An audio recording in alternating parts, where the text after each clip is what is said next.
Okay, what's going on? We're about to go. We're live now. Let me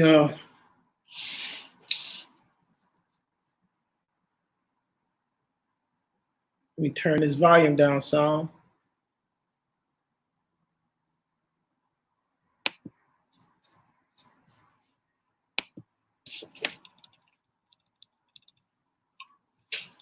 Okay, let's get into it.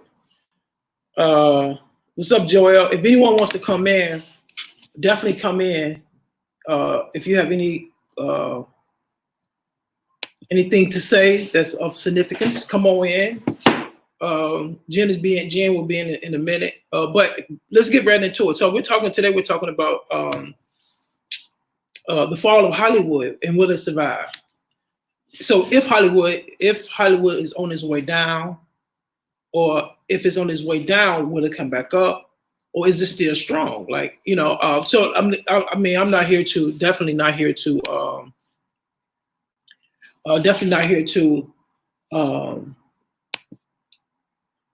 make any, like, for let me just be very clear. I've never worked for a major studio in the sense of like a Warner Brothers, or I never worked directly for any major studio. So and I'm not a Hollywood insider. Let me just make that very clear. Never worked for a studio. I'm not a Hollywood insider. I am an independent filmmaker. I've made independent films. Everything that I have ever done has been independent of Hollywood. Now I have done deals with different major networks, and after the films have been done, and Viacom, people like that. But I have never. I'm an independent filmmaker. Just let me make that very clear, so people are like, what are you doing talking about what's going on in Hollywood? So yeah, Mark says now it's time for independent filmmakers and independent thought processes. So that's one of the things I wanted to talk about, is the simple fact that there's an article that was released. It was called, if you all can see it, it's on my page, and I'm going to share it again on my page. It's called "The Death and Rebirth of Hollywood," according to Richard James, on Real 360. So basically, I was reading this article, and this article was sent to me by Ricardo Islas. I'm sorry, no, I'll take the wrong person. Ricardo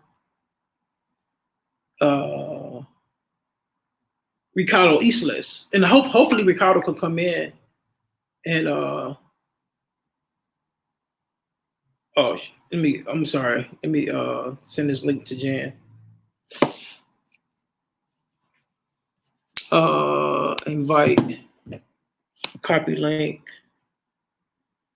I'm just sending the link so Jan can get in, because we about to go in. We about to get into it.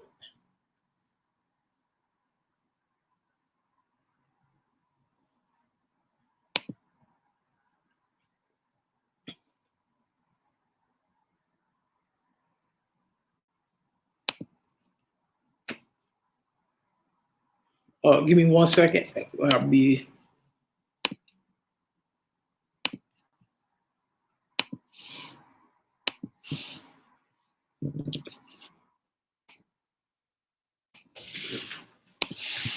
Okay, so I'm back. Sorry about that. So I'm going to put the link in right now. If anyone wants to come in, come in only if you have something important to say about this whole Hollywood thing. So okay, so I received this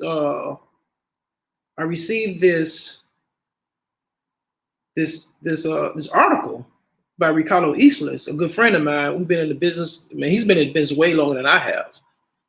And in this article, which is a good article, I think everybody should read it. So again, here's the article right here. If you get a chance, definitely read the article. It's "The Death and Rebirth of Hollywood," according to Richard James. And he makes some great points in this article. Some really, really amazing points. One of the things he talks about is, again, he talks about the theatrical, how Hollywood, right, in terms of when you're dealing with the when you're dealing with the theaters. Yeah, so and most of the stuff right now coming out of Hollywood is like the studios. I mean, in terms of studio stuff, is Marvel, and all the Marvel and DC. So in this article, he talks about how he breaks it down. Some of the stuff I can understand, but some of the stuff is like I don't know how realistic it is. But he definitely breaks it down how Hollywood's playing. He breaks it down in terms of Disney, the number of stores that Disney owns, and how Disney, what they may do is instead of and how we made the conventional theaters, going to the conventional theaters may just be wiped out, right? That's what he says. It may be wiped out.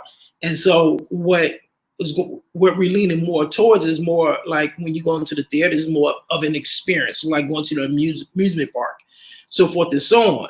But he breaks it down in terms of how many stores that Disney owns. Then he goes into how many stores that Apple owns. And, he talks about how Apple TV, how Apple got into the movie business. And, they're not, their streaming platform is not doing too well, but it's doing okay. It's not doing too well, though.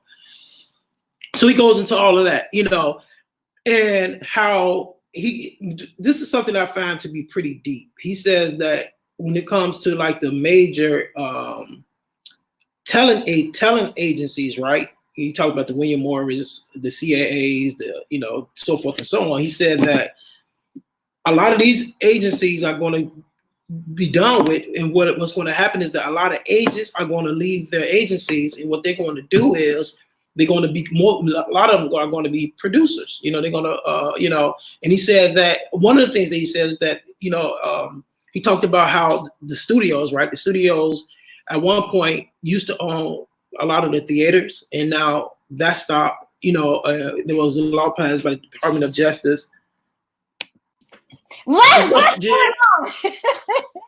What's going on? You ready? I'm coming in with color today. You know what I'm saying? I'm feeling good. It's in the 90s in Vegas. So yeah, can I share this on my page? Yeah, I hope so. Okay, let me see. You could continue. I didn't mean to interrupt. No, that's all good. So what he was saying basically is like that when it comes to the major talent agencies, that a lot of the agents are going to leave and they're going to become producers, because what was happening is that what they're trying to break away from is a lot of agencies, right? Not only were they just agents, where they were all production companies, and I mean he just breaks it down. This is a really, really good article that I suggest everyone should read. Definitely good article. And I just put it on my page. Definitely read it. And so if anyone wants to come in, I'll definitely come on in so we can, go into a deeper conversation on. Let me ask you this. So I know we had this conversation before, right? You and I had this conversation before, and I asked you about Hollywood, and I said, do you think Hollywood is going to flop, or do you think Hollywood is going to die out? I can't share. Unfortunately, I can't share this on my page. And what was your response when I asked you? I said, do you think Hollywood is going to die out? Absolutely not. I don't even think a smidge. I think that it's this whole pandemic and the quarantining and all of that, I think it has slowed down business across the board dramatically for every business. But Hollywood is Hollywood, and I guarantee when they're back up and running, it may even start slow, but it's going to be back, on 1,000, in my opinion. Now, I think streaming networks are going to be even bigger, of course, but that was happening anyway. Like, streaming networks were blowing up anyway. I just think that this quarantine gave it a bigger push, because now everybody's home and they're glued to Netflix and UMC and Hulu and, all those streaming networks. So it's like, yeah, they got a big boost, but they were already on their way to being mega, because it's just more convenient to sit at home and binge watch and things like that. But I don't think this is the quote unquote fall of Hollywood. By any means. Let me ask you this, right? So they just released the article yesterday, right? You had 20 million people, 20 million Americans, right? This is just in America. Uh-huh. People who lost their jobs, right? So I'm about to go to the streaming services, right? Mm-hmm. So we already know that in terms of the theaters are like now the theaters are like closed down. So theaters are they're not making absolutely no money at all when it comes to theatrical releases. No money is being made. We know that last 2 months, right? Right. So a lot of streaming platforms are taking on that extra, not extra load, but taking on those customers, right? So let me ask you this. So there was an article that was released. 20 million Americans, right? We just talked about America, right? Lost their jobs. Mm-hmm. So just think about, I don't know the numbers of those 20 million people who actually had like a Netflix account or had a Hulu account or had an Apple account. I don't know those numbers. Let's just say 5% of those numbers of those people here in America had, like just say, or even 2% of those people had Netflix account. Mm-hmm. They lost their job. Mm-hmm. So meaning that two months from now, 3 months from now, they're gonna go deeper in debt. Do you think that in terms of the deeper they go into debt, that these people are even going to be able to afford to even be on a streaming platform? Yes, I still believe so. I don't think that we can. Here's the thing, right? There are businesses that from homeless people to wealthy will always be in business because it's what human beings in general turn to, right? I don't care if you're homeless. Are people not always buying liquor? From people who sleep on the street, from the wealthiest, they're always buying liquor, right? Shoes is another business. People walk around. We can't be barefoot. So no matter if you're homeless, all the way from homeless, all the way to wealthy, you're always going to need shoes. Do not underestimate the power of needing entertainment in your life because it's how people cope. People cope with entertainment. Entertainment is escapism, like liquor, like drugs. Okay, entertainment is escapism, so you cannot underestimate the need for entertainment. I don't care how broke you are. I've been to people's house that weren't working, had no jobs. I'm like, none of y'all are working, but y'all are watching HBO. None of y'all are working, but y'all are watching Netflix. So you can't underestimate the power of escapism and entertainment. It is what we have nothing else, and because we have nothing else, sometimes we turn to film. We turn to entertainment. So yeah, like I said, is it going to take a big hit? Because it is. Yes, entertainment took a big hit, but like every other business took a big hit. Once we are back up and running, I'm telling you, it is going to be business as usual. It may even be slow in the beginning. My advice is keep writing, keep creating, keep shooting, because streaming networks are going to be desperate. They're already desperate. Yeah, exactly. Everyone is desperate, from networks to streaming. Everyone is desperate for content. So I think this is ideal, right? Everything comes in waves, right? This is ideal for the creative, especially in the film business, in the television business. This is our time, and there's a portal open right now. And if you don't walk through that portal right now, you are the biggest asshole on the planet. You're insane. Because right now, everybody should be finishing that script. Everybody should be finishing that short film. Everybody should be finishing that feature. Everybody, because it's open right now. You don't want that shit to close once Hollywood gets on and popping again. This is our opportunity right now. Shoot, write, create, and be ready for when the floodgates open up and everybody's up and running, because that is what is going to happen. This is not the fall of Hollywood by any means. Get your streaming on.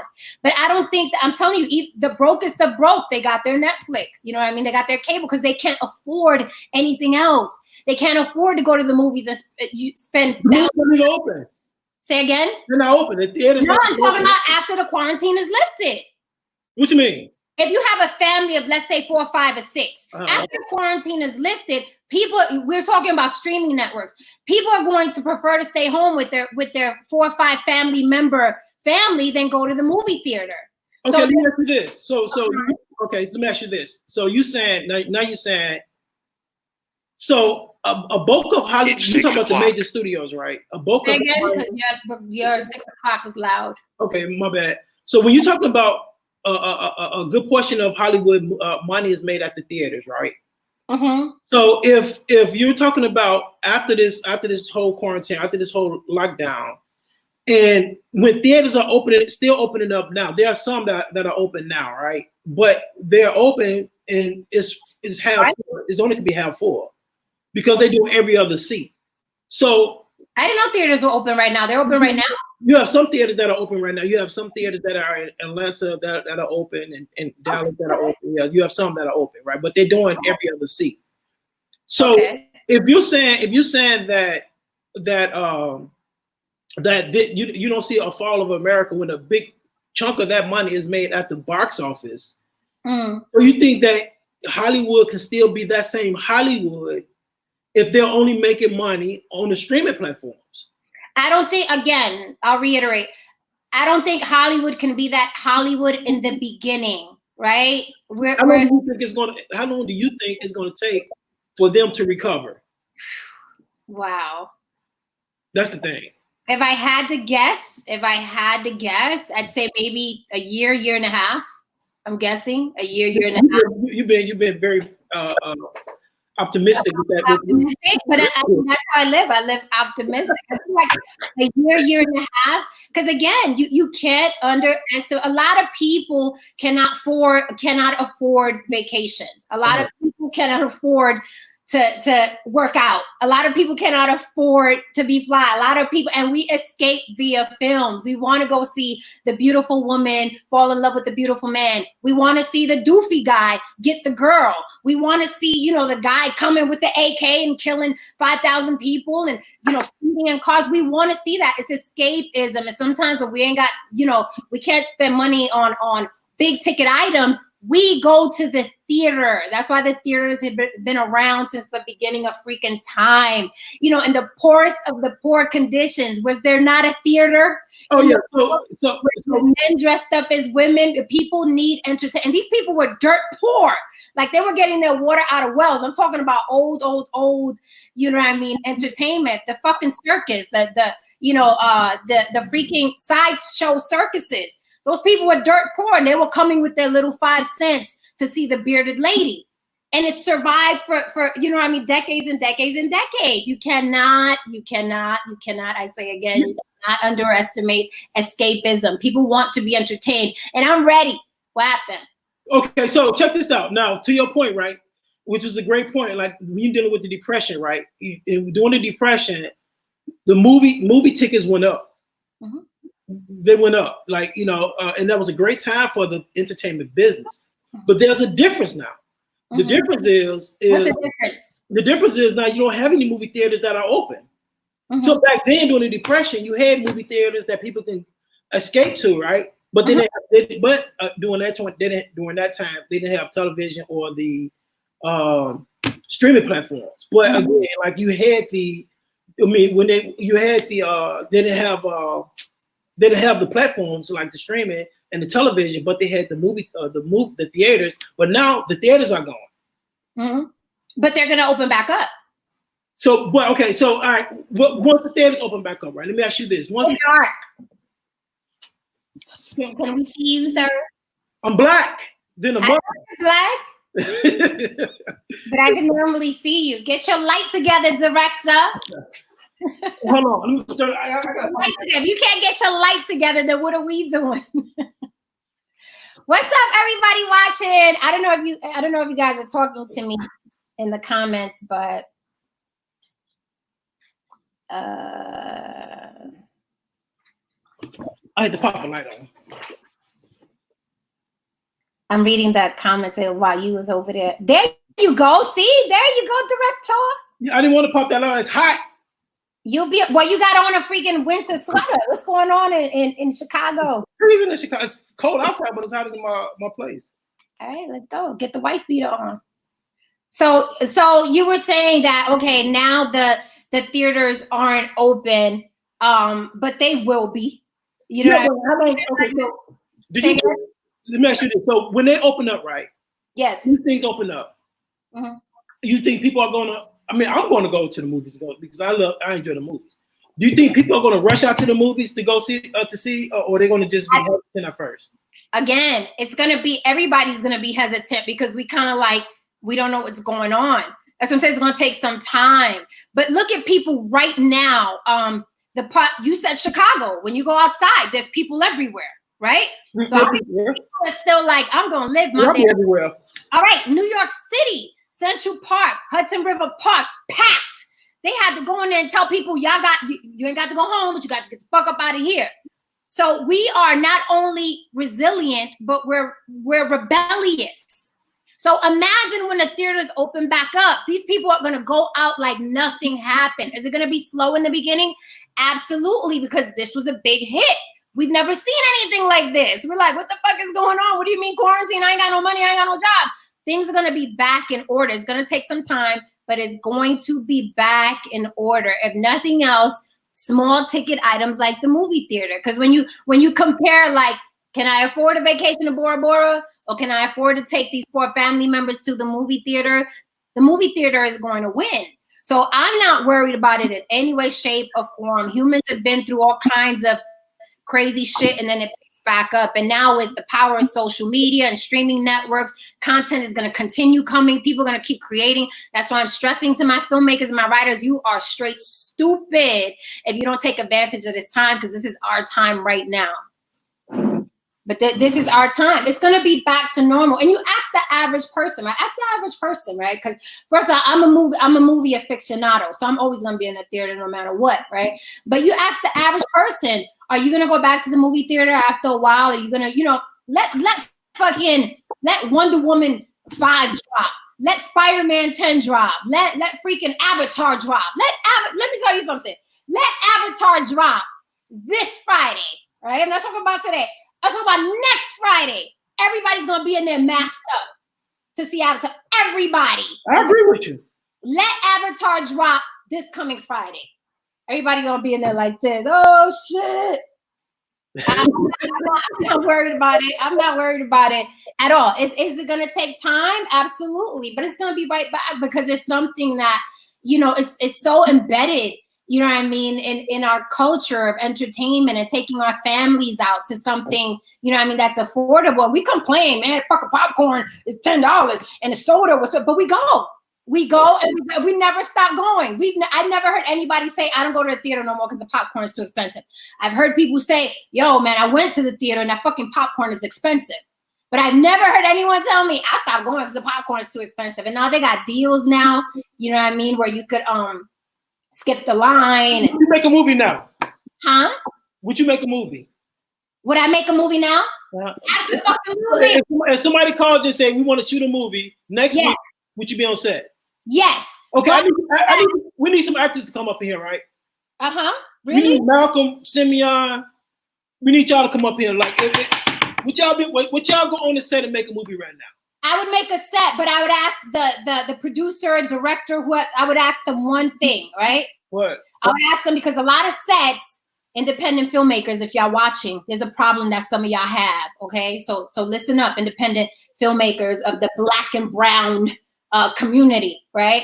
A lot of you guys, like, you have what I call the barbershop atmosphere, which I loathe, right? The barbershop atmosphere is basically you're shooting a film in your neighborhood or you're using your homie's house and 20 motherfuckers come by just to say hi and look at the actresses or see what people are doing, because everybody wants to be Hollywood and everybody wants to be famous, or people want to rub elbows or people that are making moves. Close down your fucking set. Respect your actors. Respect your crew. Do not make it a barbershop environment. So I would ask, if somebody called me to do a film right now, which I would do, just so you know, I'm working through the quarantine for whoever's watching. I'm working through the quarantine. If you got a budget, right, I would show up, but I would ask them, is it going to be a barbershop environment? Because right now it's not the safest for it to be a barbershop environment. And the barbershop environment is usually your homie coming, your cousin want to see this actress he saw on Facebook, your sister want to show up because this is her, that I hate the barbershop fucking atmosphere. And a lot of independent filmmakers have that fucking atmosphere. Close your set, respect your actors, respect the time, respect the crew. Like, why is your nephew 13 years old running, in the background and you got to grab him out of the fucking frame? Like, respect your fucking set. So yes, I would work. I would show up, have my money ready. Okay, so I would work. So I just put the link in there. So you have any actors that want to come in, or any producers that want to come in and voice their opinion on this? Yes. I would definitely at this time, I would definitely shoot a film. And I would shoot a film if SAG is not approving SAG actors. I would shoot a film without SAG actors. Without SAG actors. You be that script director. You be that script. You know, if we know, but I would make sure that it's a safe environment for everyone. But I would definitely shoot a film now. In the blurry life will come by the set, I will have her removed from the set. Hey, you better get a shot at Uncle Larry Lightfoot. This is gonna go viral. Simeon, you said you can't work right now. You said what? As a SAG actor, you can't. I'm sorry. As a SAG actor, you can't work right now, right? Right. Go ahead, Jen. Some of y'all said I got bills. What the hell? No, yeah, I would. Oh, wait a minute. Hey, Jen, stop calling people names. What you mean?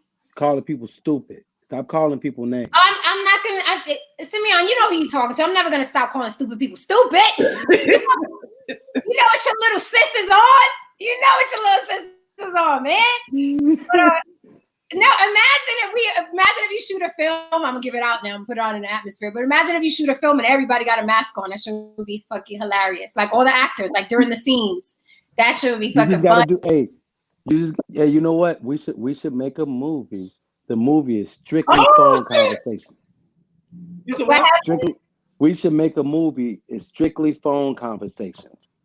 Oh, that's hilarious. And I shouldn't have said that because somebody probably watching and go try to do it. But they ain't gonna do it like we gonna do it. I'm telling you, Mark, write it. Phone sex. That's what Girl 6 is about. That escalated quickly. What's the Girl 6 about? Phone sex? Yeah, but Simeon said just phone conversations. We got just interesting conversations though. It gotta be good though. So. But it would be funny if one of the conversations was phone sex. It would be funny if that was a part of it, a portion, yes, but not the entire film. Let's talk about it. Let's talk about it offline. Like I said, I'm working. I'm available. Yeah, I think if you did something, as I'm just saying, you did something. You make sure everybody's healthy. Make sure it's a clean set and everything. There's certain scenes that you can shoot that would be dope. Certain scenes. Yeah, I'm saying you could shoot scenes. I'm saying you could shoot something without it being unsafe. Right. But I'm saying, what do you mean when you say certain scenes though? Like no. I mean you can shoot scenes. I'm saying you can shoot scenes and still be safe. That's what I'm saying. Okay. When I was saying certain scenes, I was just saying you just have to be mindful of what you're shooting and how you're shooting it. So you can still shoot scenes and still be safe, I think. Yeah, I mean, I just think just limit to who's on set and why. You know what I mean? You got the director. You got the director, the camera. Look, in one room, in the room that's filming, you got the director and the cameraman and the actors, right? And then everybody else, you have them spread out. And then when you need something, people got to come bring what's needed. Right. A well-oiled machine. Every set ain't gonna have Pookie and them coming back. Like Jen, when Mark and I we all shoot stuff, we don't have Pookie and Ray and all them and your little cousins from Humble Park coming through.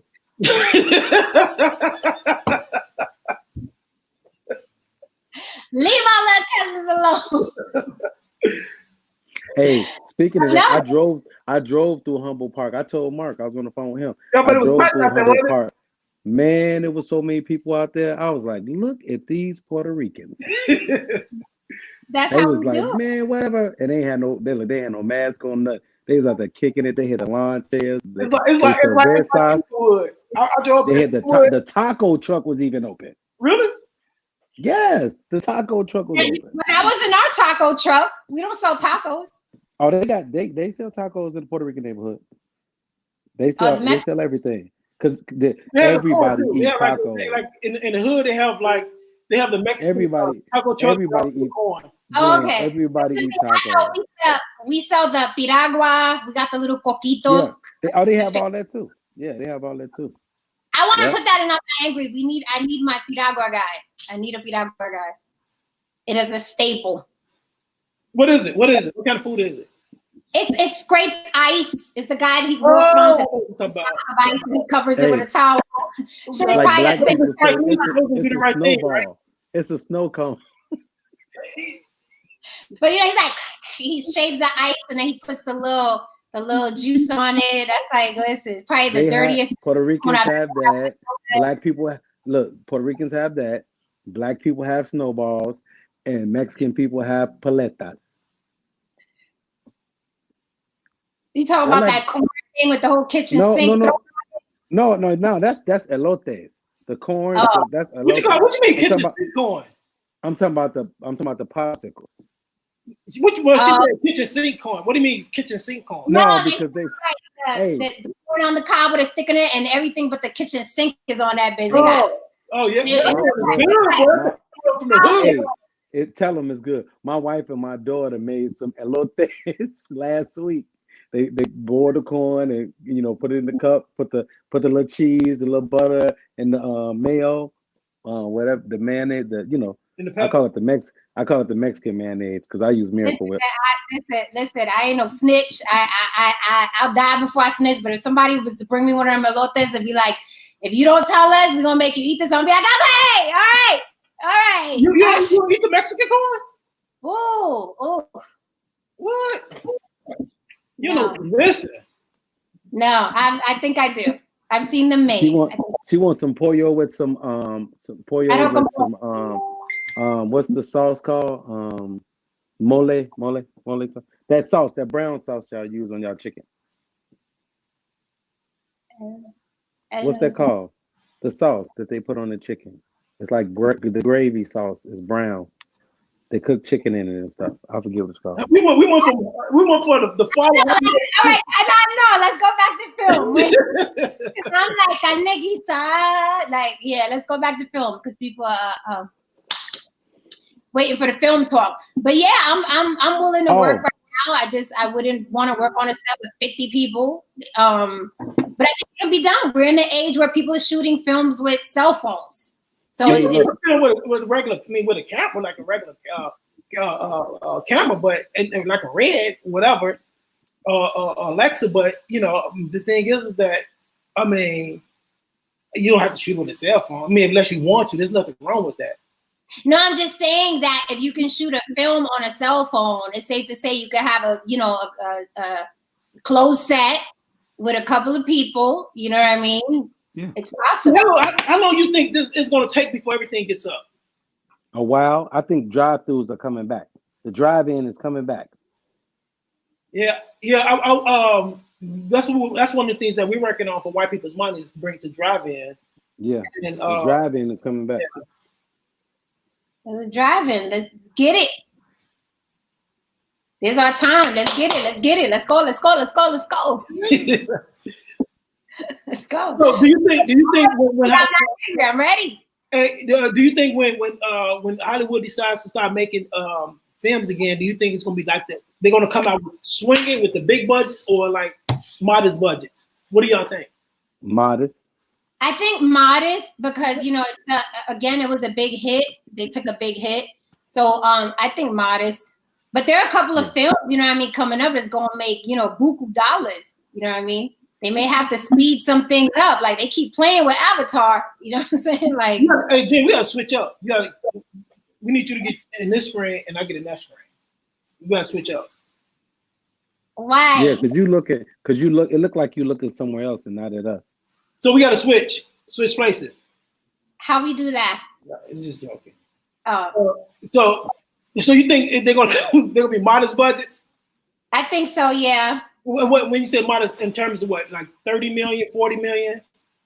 Is that a modest Hollywood budget director? You would know more than me. I don't think Hollywood is doing nothing for me. I don't know. So there's the sister who's on my page, and she said she works for Sony, And we had an interesting conversation, like on the thread, right? You should have invited her here. You know what? Let me tag her on this because I love her to come on here. I'm gonna tag her. She's normally on here. She may be watching. She's probably watching this too. And so get some experts on here. You said what? Get some experts on here. Yeah. So she was saying that because I had put a post out that asking the same question is like, is Hollywood going to go and do the $200 million films, or the $150 million films? She said there are no films in Hollywood that are made for $150 to $200 million. I'm like, what do you mean? Like, what about Black Panther's $200 million budget? And she was saying, no, that's not how they do things. I just tagged her on it right here. So hopefully she'll come in. So she was saying that's not how they do things, right? And I was like, what do you mean? So she broke it down. She was like, she started to talk about like, when you have those budgets for $150 to $200 million, they pay the actors and they pay the crew. There's a lot of money, that the executive, and I don't want to misquote her. And that's why I just tagged her so she could come in. But she said that they're like, they kind of pocket the money. So you're making a movie for $150 million, I was like, really? I need to be an executive. They're not using all that money for that movie, man. Yeah, but I can't see that. Like, how? I mean, I would like to know if that's true. Like, do you really actually think that they made Black Panther, like the budget, meaning that after all the actors were paid, after the crew, after if everything, the location, do you actually think that they only paid $50 million for that movie? It's a possibility. Look at how much they paid. Look at how much they paid the actors. Can't you Google that though? Can't you Google? I'm saying the budget that they say they made the movie for is $200 million. Mm-hmm. And what she was saying is that that's not true. She said there are no films are being made for $150 to $200 million. She said films are not being made for that much. I was like, so what do you mean films like those Marvel movies, they're not being made for 150, 200? She said, no, the most they're making those movies for is like $50 million. You gotta realize. I wish she would come in if she's Black there. Panther. You gotta realize, but you have to realize what you have to realize about a movie like Black Panther. A lot of stuff was done CGI. Like there's a lot of stuff done behind the scenes CGI. So if you're working with the right people and they know what they're doing, come on, everybody knows. But they have the best minds doing that stuff. Huh? Right. The best minds doing that. But look, that's what I'm saying though. You have people working, right? Because let's say you got a budget, but the movie, how much money did Black Panther make? It's made by 1.3, 1.4 billion worldwide. Okay, so look, check it out. So say if you got $150 million budget, right? And then you got a $50 million. Hey, Chris Nolan, can you come in? Oh, go ahead, Sammy. I'm sorry. No, I was just waiting for you to finish. Well, you got say you spent $70 million, right? Uh-huh. Okay, you played all your actors. That came out to about I'm just thinking out loud. It came out to about 20 or 30 million. And you got 40 million left, right, to go towards the whole production. And then if you're a CGI guy, you a special effects guy, I say I'm going to pay you $500,000, but you're going to get points on the end when the movie makes something, right? Or you're going to get paid.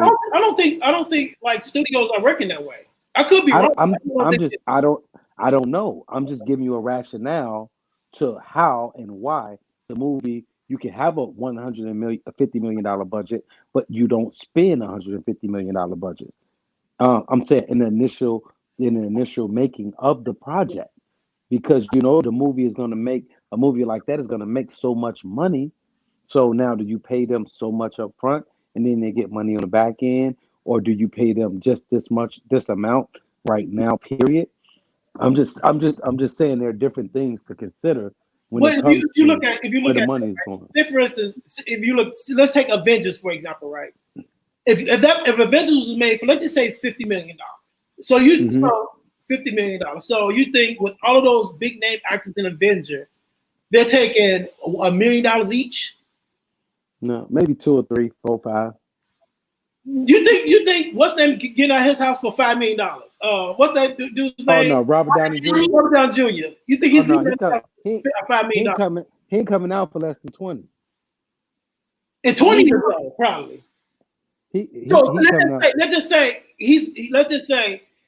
Avengers is 50 million, right? Uh-huh. You know you got to pay Robert Downey Jr. at least 20 to 25 million. So that leaves you on a budget of another 25 million to spread out through the rest of the actors in the cast, the crew, locations, travel, and all that kind of stuff.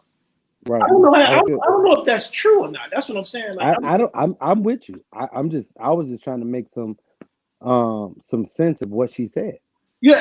So I'm just telling you, hopefully she'll come in. That other heifer, Scarlett Johansson, she's charging a mint. So will you take a pay cut? Like, let me ask you this: if you all were like, would you all take a pay cut and take in order to take back in? So say if they wanted to give you $20 million to come in, do a Marvel, would you say no? Give me $1 million and you just give me something on the back end, or would you all take the 25 million and take a little bit on the back end? What would you all do? That's tricky. That's tricky because you're talking about Marvel. You're talking about Marvel. Huh? Look, that's tricky. You're talking about Marvel. They give me $1 or $2 million up front, and then the movie make what $1 billion, and I take some on the back end. I'm coming out like a fat rat.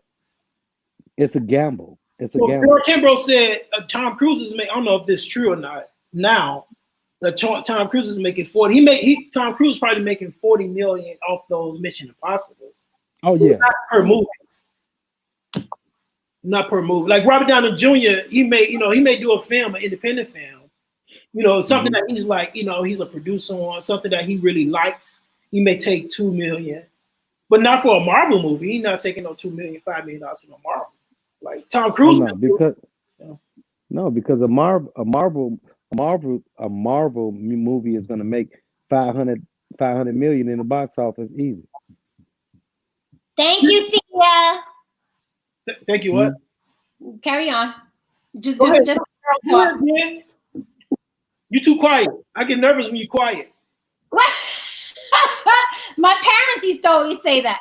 I said clarify the question so I know what I'm answering. Okay. All right. So check this out. If you were offered $20 million up front to do a Marvel movie, or you were offered $1 million in back end, which one would you take? The upfront. It's Marvel. It's big Hollywood. It's but Jen, I don't think you understand what he's saying. Would you take 25 million up front, or would you take 1 to 2 million up front with the chance of making money on the back end, depending on how much the movie makes? I'm guaranteed what the movie makes. I'm guaranteed. So if the movie, so you're taking a chance like this. You're taking a chance. I'm taking a chance. If you get, what's the percentage? What would the percentage look like, Mark? 3%? You know what? I could just, the short answer, no. Give me my 20 million up front. I'm not taking chances with y'all. I don't like gambling. I've never gambled in my life. I don't like money. Give me the 20 million up front, and then y'all can make what y'all want, because we're talking $20 fucking million here. We're not talking 20,000. Yeah. Let me make my 20. And even if y'all make $1 million, I'm not gonna be mad. I got $20 million in the bank. But if they make, you don't have $20 million, really. If they make $1 billion, you can have 50 million instead of 20. I'm not greedy, and I have a passion for the craft, so I'm good. I'm not. I mean, Damn that! No, I don't agree with you on that one. I'm sorry. That's fine. I got a passion for the craft too. But we talk about Marvel. We know Marvel is going to sell internationally, domestically, underground. The aliens are even watching Marvel. Mark movies. said, "I'm taking a chance." Once you throw in the word "chance" with me, then I'm out. I'm not. Right. But Jay, he's not guaranteeing that it's gonna make that money. But it's Marvel. It's Marvel. Marvel is going to make the money. But we're talking about quarantine after quarantine and all that shit. No, that wasn't a quarantine question. All right, so then if it's not, no, I just give my 20 million. I'm not pressed for money like that. Like, give me my 20 million. Oh, you're not? life Okay, I want. send me $100 right now then. Listen. How badly do you need it? Are your kids hungry? Because I would. But I know you would. You know, it's like with $20 million, I'm like, if I can't when I think in terms of money, I think different than a lot of other people. If I can't live the ultimate life I want to live with 20 million in the bank, then I wasn't meant to ever have shit or be happy. At 20 million fucking dollars. You know how you could flip $20 million? Like, I'm cool. Give me my 20 million and go take chances with the other actors. You Puerto Rican. You gonna flip some keys? You gonna flip some keys? Stop bringing up my past. Stop bringing up my past. Yo, Chachi. Let's do this one more time, Chachi. Stop bringing up my past. This is a family show. So Simeon, you think Hollywood is coming back with a boom, or you think Hollywood is done?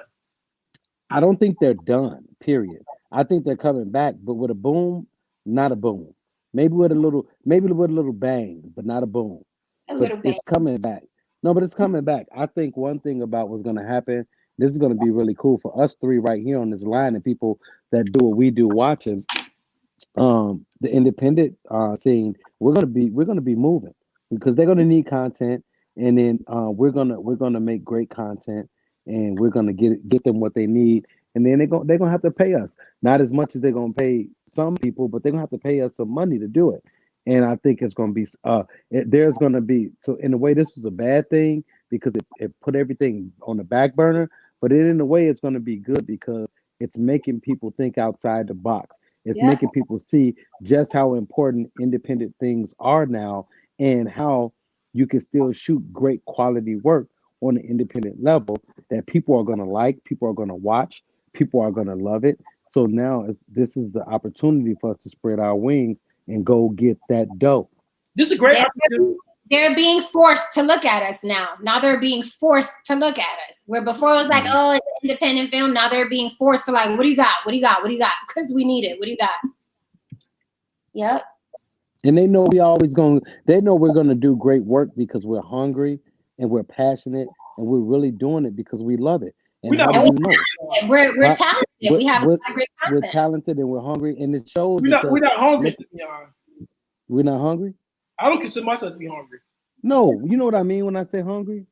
Yeah, I know what you're saying. No, I mean I'm saying we want to get it. We want to eat. I'm saying when I say hungry, I mean like we have a hunger and a thirst for perfection. I see what you're saying.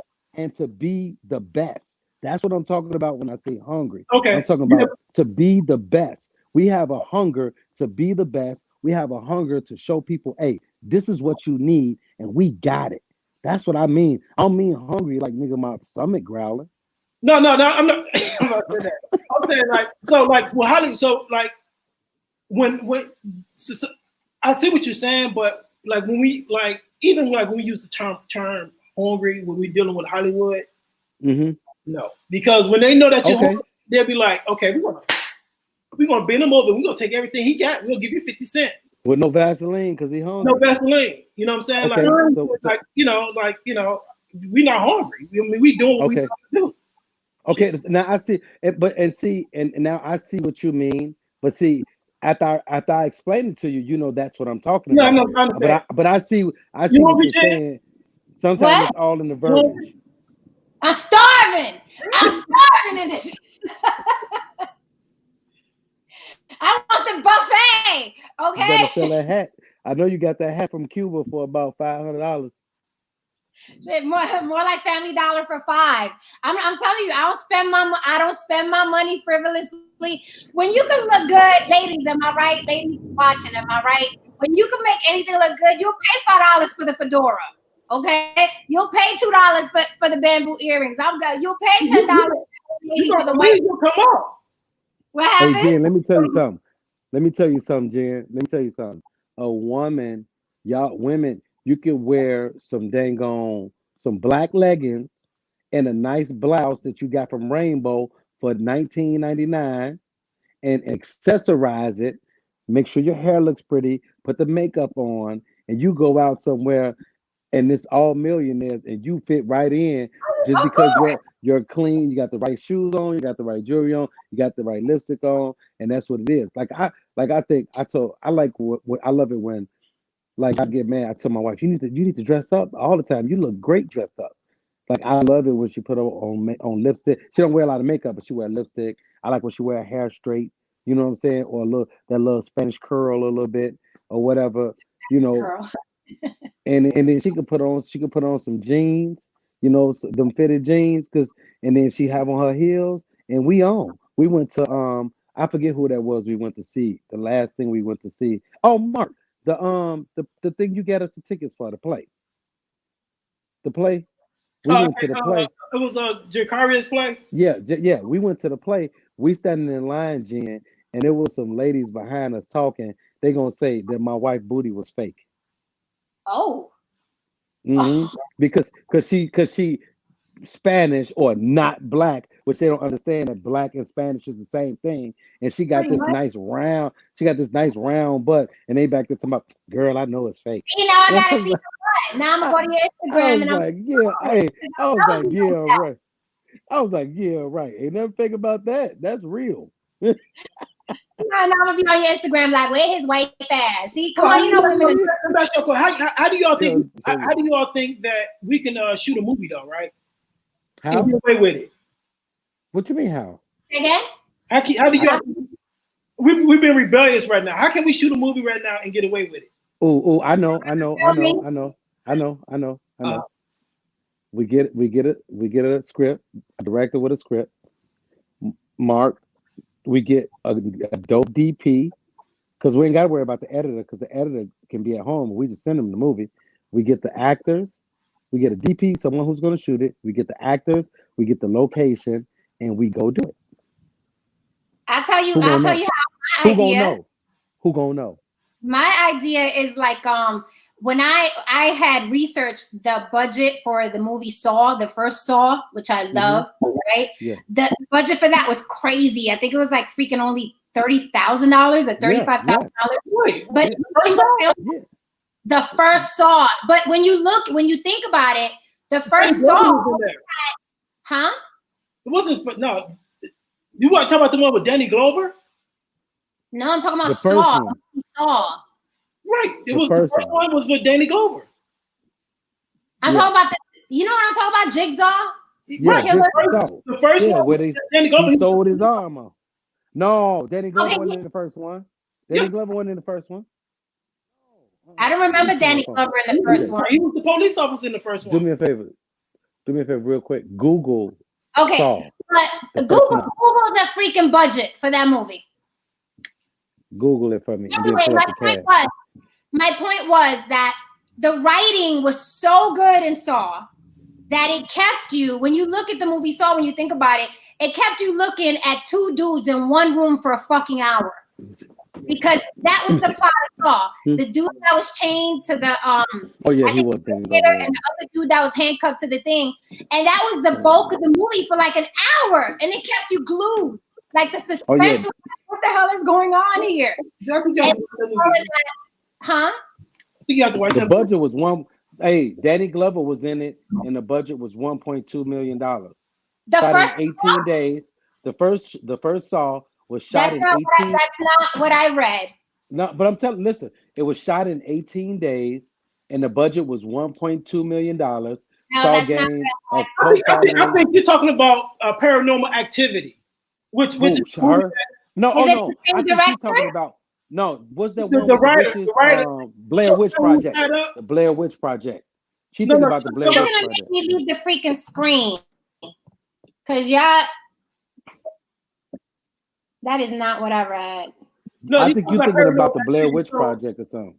The guy who was actually actually tied up through most of the movie. He was I know. Yeah, I know. Yeah. Damn, it's a Saw 6. A Saw 5. There's a Saw 5. A Saw 6. It went up to 6. Yeah, that's right. Yeah, I stopped watching them after a while. They lost Oh, it was thank you, son. It was always something. It was always something interesting in it, because we wanted to see whose head was gonna explode, who's gonna get their toe popped off. It got whack after a while. I didn't like watching them after a while. I don't know why this is saying this now, but maybe I'm thinking, maybe I'm confusing this with another movie that same guy did, because I know the guy that was chained up, he did this, and he did what else? Maybe I'm talking about another film he did. But it was Paranormal Activity. It was 5 figures, okay? Yeah, Paranormal Activity was. But my point was that you said, how can we do it? We do it indoors. We shoot everything indoors. You can shoot a film where everything is indoors. And we can shoot some scenes real late at night or real early in the morning. So you got B-roll, you need your B-roll, and then you need your indoor. You have to have a really good script if you're gonna keep people watching actors indoors. Like Saw was amazing to me, because when you look back on it, they kept us glued to 2 dudes in a room for like an hour talking. And who's gonna cut off? I think you need to watch that movie again. I've watched it a million times. Because you're at the police station.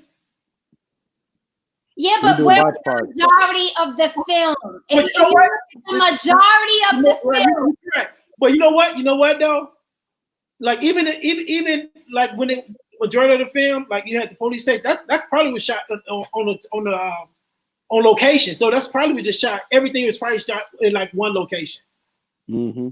And even when they went to another location, it didn't look like a real place. It almost looked like a stage. Right. That's what I'm saying. They probably shot everything on location. I don't know.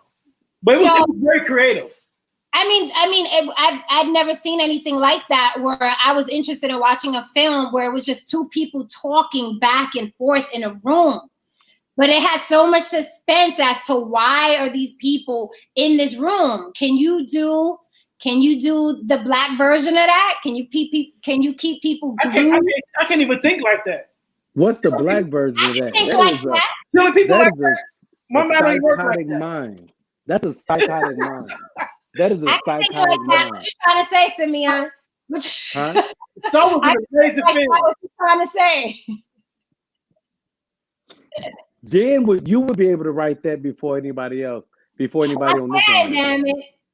Watch me write up an idea tonight along them lines. And if it's good, Mark, you gotta shoot it. If it's good, we're gonna shoot it and make all that money. That's the deal. You gotta shoot it. If I come up with I'm gonna come up with an idea tonight, because you know I'm quick with my pen. I'm gonna come up with an idea. If it's dope, you're gonna shoot it. One location. That's how we doing it. We're gonna need some good actors though. Sarah, you in? We're gonna need some good actors. Man in the mirror.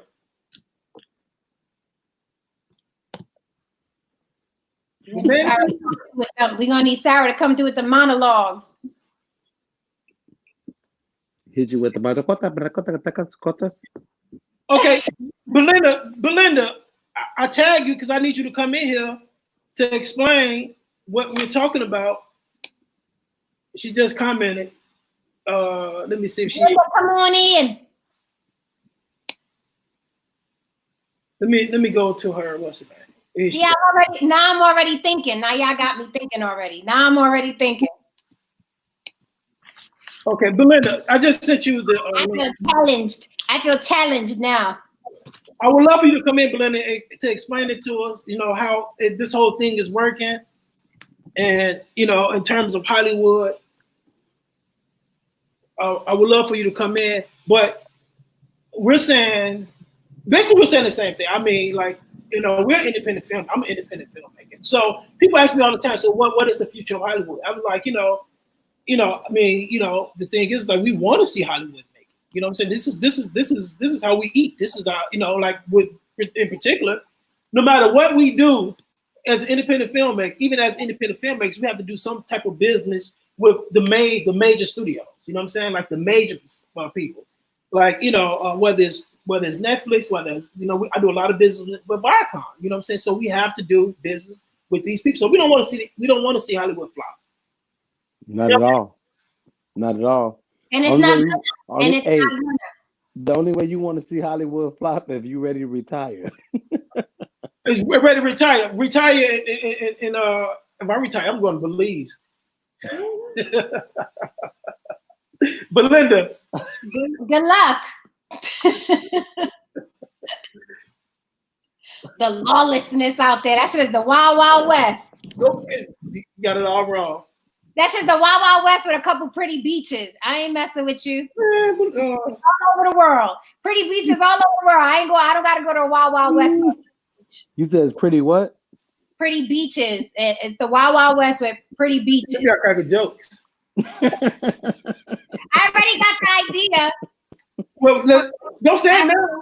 I'm not gonna say it here. I already got my idea for my Saw type of film. I already got the idea. And you gotta shoot it. Let's do it. I already got the idea. Simeon called me a psycho. You called yourself a psycho. I agree. The disrespect. But you be like, what? Hey, you know what? You be like, that's cool. You my little sister. You can be crazy. So if I need you to go beat up somebody, I just call you. Go get them. Boom. Boom. The Bronx comes out. okay, so I'm waiting. Belinda, let me know if you could come in, please. We would love for you to come in so you can explain this to us, how this whole thing works. She made a comment. Jen, you want to read the comment? Sure. Oh, that sucks. I don't see her name at all. Has Belinda blocked me in life?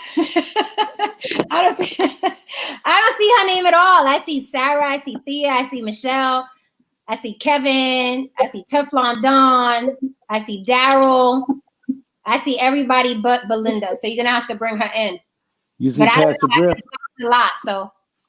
You see Pastor Griff? No, I don't see Pastor Griff neither. He gonna be like this. Look. I was laying down. I'm like, what is this? You was like, why you laying down? Sit up. That sure was. I was feeling uncomfortable. I was like, what is Instagram after dark? What's going on here? So if anybody want to come in, come on in. But yeah, anybody want to come in? I'm trying to see Sarah's comment, but it's not opening up for me. Come on, man. Sarah said, let me read Sarah's comment. We lost Simeon. yeah, he'll be back. Wifey threw a shoe at his head. Time's up. Sarah said, I don't think a lot of people are going to film until some more time has passed. Hopefully this quarantine will be over sooner than later. I've been in the house for months and I miss set so much, so I'm itching. That's a lot. Michelle Hayes said, we all are. I never realized how much Hayes' talent was my life until we were shut down. It's hard. I feel like a part of myself is no longer complete. Yes, amen. I refuse to go the summertime. I refuse to go outside of over July, August.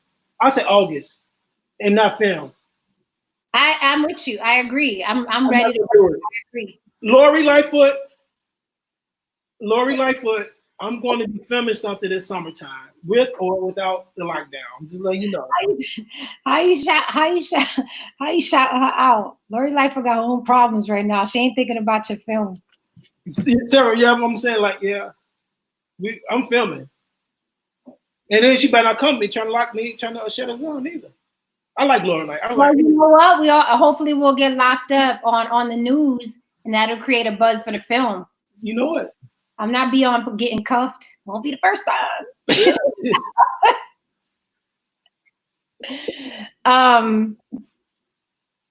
No, for real. Like, let's do it. Let's do it. We don't have to make it complicated. I think if we don't, we gotta adjust with the times. And right now, if you do want to film, it has to. Dogs. Huh? Reservoir Dogs. That's another one. That is another one. It kept you glued, and this dude was on the floor in a pool of blood for an hour. That dialogue is dope, though. That shit's crazy. Yep. I've watched that movie like 10 times, if not more. Yep. Reservoir Dogs. So As long as folks practice precautions, I'm going. Whatever happens in life will be different. Yeah. Thank you, Michelle. I know, right? I'd be somebody's girlfriend in a week. You know Michelle Hayes?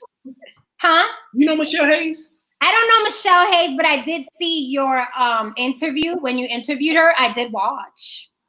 Y'all need to who? I wish I lived in Chicago so I could go storm into her office like, help me. But I'm not in Chicago. I'm not trying to pitch anybody, but I'm just saying, like, you know. While you pitch. No, I mean, I love her work. I'm very familiar with it. I'm very familiar with it. I know a lot of actors signed to her, but I don't have representation. Just me and my big mouth. I don't have representation right now. No. But I booked Michelle, just letting you know, put it out that book. I got a commercial spinning all over Vegas right now.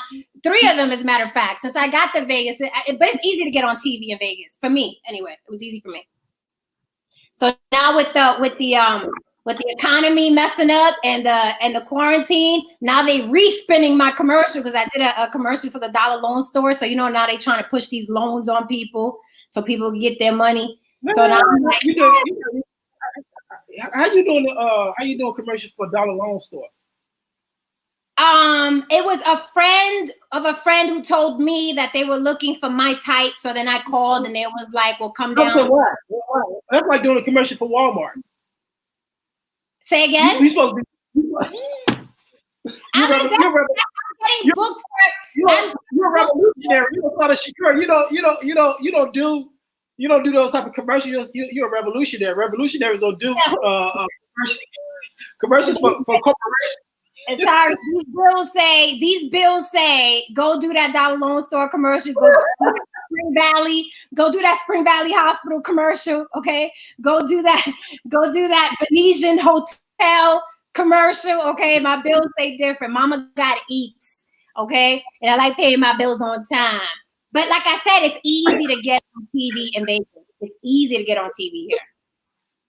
But no, if I was in Chicago, we have white people money that's coming out too. So we either Yes, it is. White people money is coming out. If I was in Chicago, I'd be banging on Michelle's door. I'd be like, yeah, but I'm in Vegas. I'm in Vegas. I do go to LA, you know what I mean? But no, I don't have any rep yet. I'm on the way. That's interesting. That's funny.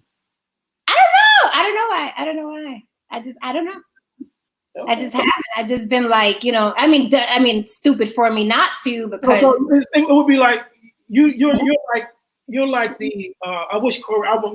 Corey. I love Corey. Corey's like a brother. You're like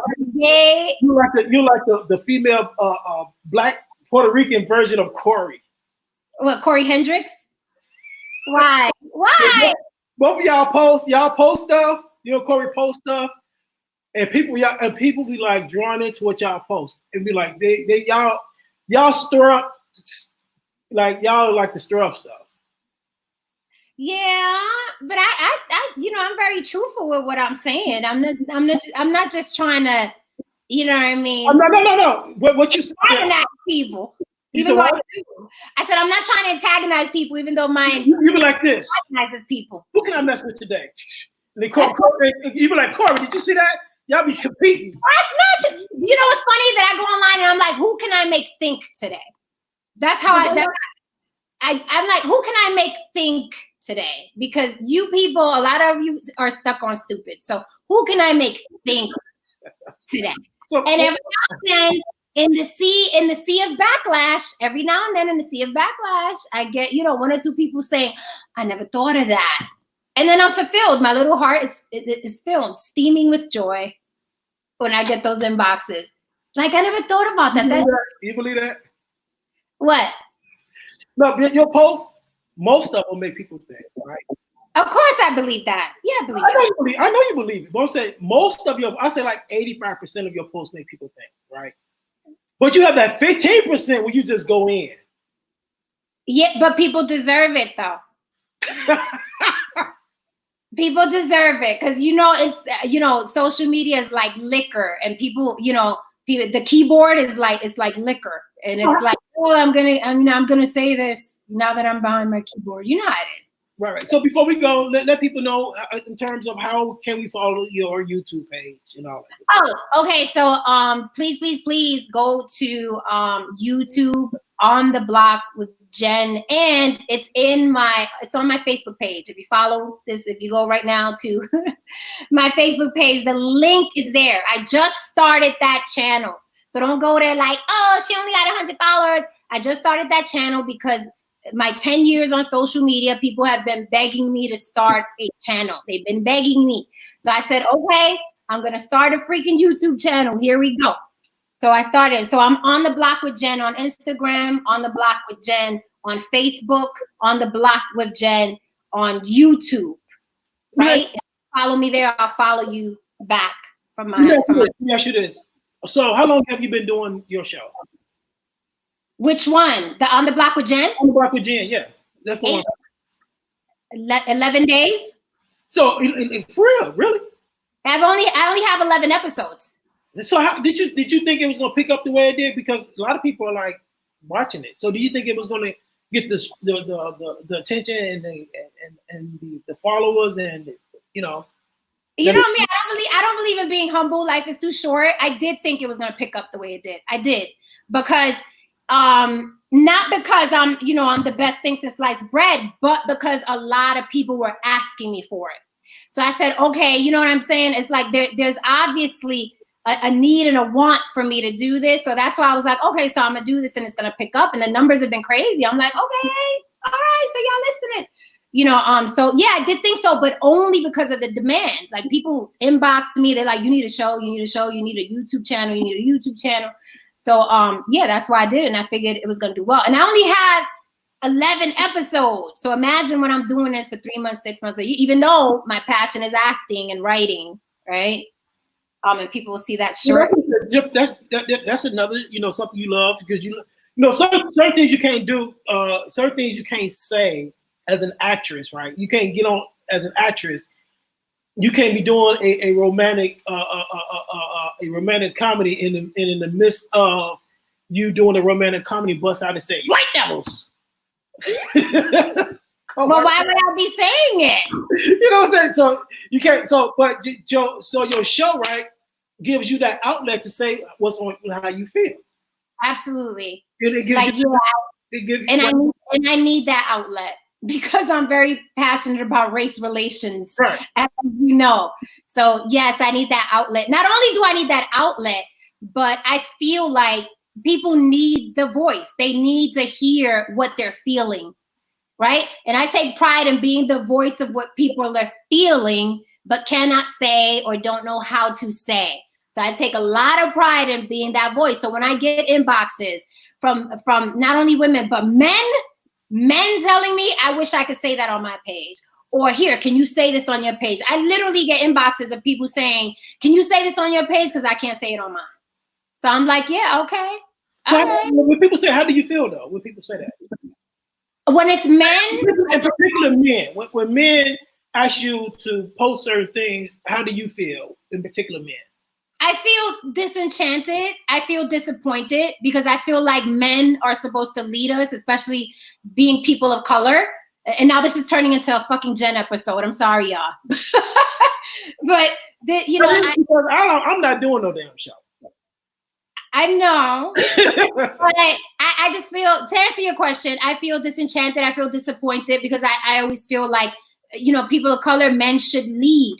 Right? So when I feel like a man is hiding behind me, like, hey sis, I love what you said to that guy on my page. And I'm like, but it was your page. You should have said it. You know what I mean? Or like when men say, can you say this on your page because I can't say it on mine? You shouldn't be that scared to voice your opinion, big old black man, 6'3", 200-pound black man. You should be saying this. You should not be hiding behind me to say it. So I get disappointed. You know what I mean? So women I get, but the guys, I'm like, are you serious? But I've gotten, and it hasn't been one or two. I've been on social media for like 10 years, and I've repeatedly have gotten inboxes from men saying, yo, you told that white girl off. And I'm like, but she was dissing you. You should have said something. So, you know, it happens, but it's okay. This is innately who I am. So it's whatever. But yeah, I do get disappointed when I run into men that are, I feel, weaker in their opinion than I am. But hey, I'm willing to make people braver. I've had a couple inboxes that is like, yo, I'm glad you said that. Now I can say it. So I'm here for all of it. I'm built for it. So where do you see the show going? Like, this is say 6 months from now. What do you? Oh, I definitely see my show in 6 months on a streaming network, no doubt. No. Like, when you say streaming network, like, what do you mean? You know, like there's a show called Deezus and Meryl on Showtime. So I wouldn't mind having a deal like that, and I know that's where it's headed. That is where I'm going. So because there's nothing like it right now. Let me challenge you on that, right? Yes. You don't mind if I challenge you on that, right? You always challenge me. Okay, let me challenge. Let me challenge you on that. So if you look at a show like the Joe Rogan show, right? Yes. And he's making extremely a lot of money on his show. I mean, I'm sure he's making more money than those two brothers. And Joe Rogan is right. And Joe Rogan is only on YouTube. He has more listeners. He has more followers. And he's been offered so many deals, and he's been turning these deals down because he makes so much money. Why not just build up your platform? Because you have what it takes to build a platform like a Joe Rogan. And whereas you're not giving yourself away to a Showtime or HBO or to one of those major streaming platforms, and you can continue to say what you want to say. So do you think that they're going to allow you to continue to be the person that you are on those platforms where you can be the person you are on, just say for instance, a YouTube, or you know what I'm saying, and you're making way more money? Well, let me answer that. Yes. Well, here's the thing. On cable, you can be more racy, but don't get it twisted. People have been vanished and evaporated from YouTube. So YouTube ain't the free-for-all. YouTube, I can't go on YouTube and say, well, kill Whitey, kill his babies, I can't do that on YouTube either. But I do not want to be so, you know what I mean, censored where my point isn't being across. So if I can get a deal, whether it's on cable or a streaming network or YouTube or YouTube, making money on YouTube, whichever one where I can be free to say what I'm going to say, I'm going to go with. But YouTube make you disappear too if you get too crazy and people start complaining about you. So okay, YouTube ain't the land of the free either. So, I'm here. All right, you ready to end it? Go ahead, end it. Yeah, I guess, but can we end it on a film note since this was about film? Go ahead. I'm listening to you. Go ahead. No, director, you started with is Hollywood gonna survive? What's your okay? My take, and after I have my take, then you go ahead. You end the show, please. But Hollywood definitely, when you say Hollywood is going to survive, Hollywood is definitely going to be, in terms of the studio system, it's going to be here. But what's going to even be bigger, and now is really extremely bigger than Hollywood, is independent filmmaking. Extremely, because you have more films in terms of independent filmmaking, filmmakers who are making movies and doing great and not just surviving, making money and making these movies. So we're going to be here. You know, people ask me all the time, do I want to? I was just doing an interview with the Charlotte Black Film Festival. And the brother asked me in terms of when do I see myself making a film inside of Hollywood, inside of the system. I said, I'm never going to be I'm never ever going to be a hired director. That's not my objective. My objective is I will do a partnership, but I'm never going to be a hired director at all. Never. I mean, you know, if they hire me to direct the film, now let me just clear this up. If they hire me to direct the film, and I come in, I direct the film, and I get paid millions of dollars to direct the film, yes, I would do that. But I would take that money and I would flip it into more films, you know, continue to make independent films. You know what I'm saying? And I would just do that every three or 4 years, just, you know. But I mean, my objective is a studio. I had a feeling your objective was going to be a studio. Yeah. Where, Chicago? In Chicago, my community. Okay, that's excelente. So I'll just leave it on this note. What I said before. Keep writing, keep creating. I'm not just blowing smoke up your ass. This is our time for independent filmmakers. This is our time to get our stuff streamed on these networks. Keep writing, keep shooting. Shoot it, guerrilla film indoors. You know what I mean? Of course, take precautions and be safe. But this is our time right now, and we are crazy if we don't jump on it and take advantage of it, because people are going to be scrambling for content. Once the gates open, people are gonna be scrambling for content. Stay positive, stay sane as much as you can, but keep creating. Stay in it, stay in it. This is our time, and not just as filmmakers and independent filmmakers, but as people of color. All right, now people are forced to pay attention. What's the person of color? People of color. Anybody that's non-Caucasian. We are the original. We ain't of color. I like saying of color. This is color in comparison to, you know, Becky and them. So I'm going to continue saying of color, and you can say whatever you like, sir. All right, guys. We are out of here. Thank you so much. And thank you for putting up with me, because this wasn't about me. This was about Is Hollywood Gonna Fall? Yeah. All right. Peace.